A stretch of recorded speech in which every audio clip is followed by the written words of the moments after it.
Supreme court में NEET exam को लेकर के सुनवाई चल रही थी।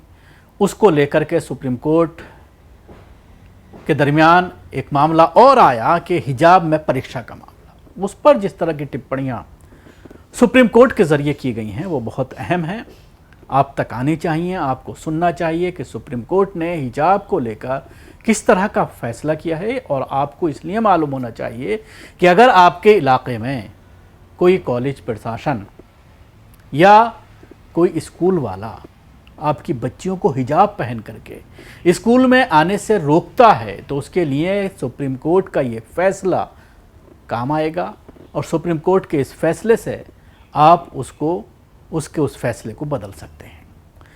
तो सुप्रीम कोर्ट ने सबसे बड़ा जो सवाल है, पहले मैं आपको बताना चाहूँगा, पूछा है कि क्या बिंदी और तिलक पर भी एजुकेशन सोसाइटी लगाएगी प्रतिबंध।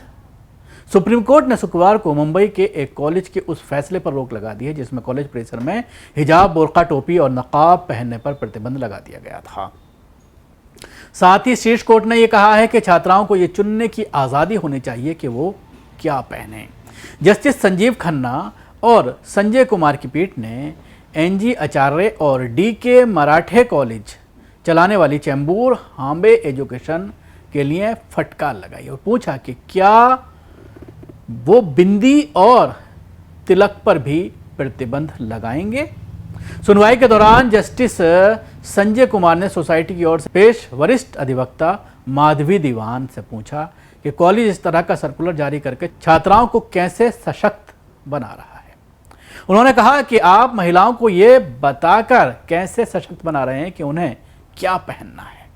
मुझे लगता है कि जितना कम कहा जाए उतना ही अच्छा है। महिलाओं को अपने लिए चुनने की आज़ादी होनी चाहिए। ये आज़ादी कहाँ है? छात्राओं को क्या पहनना है ये चुनने की स्वतंत्रता कहाँ है? शिक्षण संस्थानों को छात्राओं पर यह निर्णय नहीं थोपना चाहिए कि उन्हें क्या पहनना है। माधवी दीवान ने तर्क दिया कि कॉलेज एक सह शिक्षा संस्थान है और निर्देश के पीछे की मंशा ये सुनिश्चित करना है कि छात्राओं की धार्मिक आस्था उजागर ना हो। वकील ने कहा कि सर्कुलर केवल हिजाब, बुर्का या नकाब तक सीमित नहीं है बल्कि फटी हुई जीन्स और ऐसे अन्य परिधान भी इसके दायरे में आते हैं। लेकिन इस तर्क पर जस्टिस संजीव खन्ना ने पूछा कि क्या छात्रों के नाम से उनकी धार्मिक पहचान उजागर नहीं होगी? धर्म उनके नाम में ही है, ऐसे नियम ना थोपें।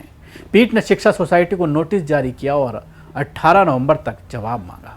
पीठ ने आदेश दिया कि हम परिपत्र के खंड 2 पर आंशिक रूप से रोक लगाते हैं जिसमें निर्देश दिया गया है कि परिसर में हिजाब, टोपी और बैज पहनने पर रोक रहेगी। हमें उम्मीद है कि इस अंतरिम आदेश का किसी के द्वारा दुरुपयोग नहीं किया जाएगा। जैनब अब्दुल कय्यूम और अन्य याचिका की ओर से पेश वरिष्ठ अधिवक्ता कालिन कोजाल्विस और अधिवक्ता अबीहा जैदी ने कहा है कि सर्कुलर के कारण छात्राएं कक्षाओं में शामिल नहीं हो पा रही हैं। गुलांजविस ने कहा कि छात्राएं पिछले 4 सालों से हिजाब पहन रही हैं और अब उन्हें कक्षाओं में शामिल होने से रोका जा रहा है।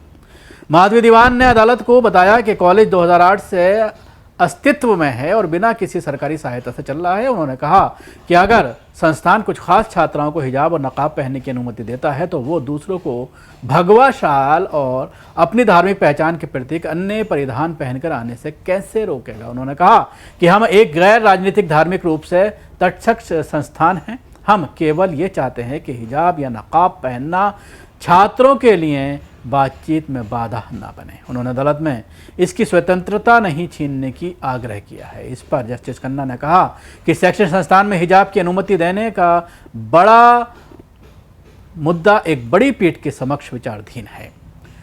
स्कूलों में पगड़ी, तिलक और क्रॉस पर बैन नहीं तो हिजाब पर क्यों? सुप्रीम कोर्ट में प्रशांत भूषण ने ये दलील दी है। तो देख सकते हैं कि एक अहम फैसला है, अंतरिम आदेश है और इसके साथ ही जो बड़ी पीठ के समक्ष जो मामला चल रहा है उसमें मामला चलेगा और उसका फैसला आने वाला है। लेकिन अंतरिम रोक लगाते हुए उन छात्राओं को इजाज़त दी गई है कि वो बुर्क़े में, हिजाब में कॉलेज जा सकती हैं।